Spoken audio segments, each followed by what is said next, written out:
வாழ்க்க வளமுடன். மகரிஷி அவர்களே, மந்திரம் என்றால் என்ன?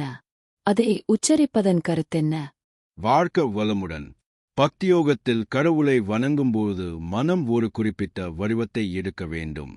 மனித வாழ்வில் எந்த சம்பத்து குறைவாக உள்ளதோ அதை நிறைவு செய்ய அதற்கு தகுந்தாற்போல் கடவுளுக்கு உருவம், குணம் அமைத்துள்ளார்கள். மனம் அந்த வடிவத்தை எடுக்கும்போது என்ன பலனை அடைய வேண்டுமோ அந்த நுணுகிய நிலைக்கு செல்ல வேண்டும்.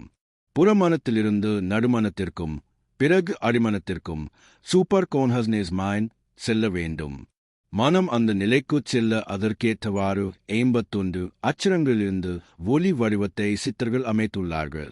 அந்த ஒலி வடிவங்களை தொடர்ந்து ஓதிக்கொண்டே இருந்தால் நாடி நரம்புகளெல்லாம் உடலில் காந்த ஆற்றல் இயக்கத்தை ஏற்படுத்தி நுணுகிய நிலைக்கு மனதை கொண்டு வருவது என்பதை நீண்ட ஆராய்ச்சிக்கு பிறகு கண்டுபிடித்துள்ளார்கள்.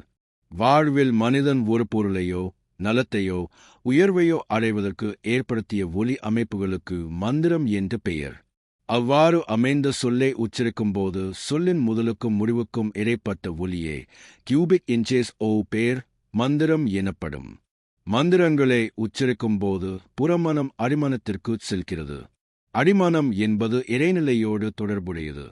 முழுமையின் பின்னம் முறையிட்டு கேட்டால் முழுமை அதை கொடுக்கும். இப்பிரேக்கரன் டிமானல் த டோடலிட்டி வில் சப்ளை. அதற்கு உடலும் மனமும் முழுமையாக ஒத்துழைக்க வேண்டும். அதற்காகவே வழிபாட்டில் மந்திரங்களை இணைத்து வைத்துள்ளார்கள். வாழ்க்க வளமுடன்.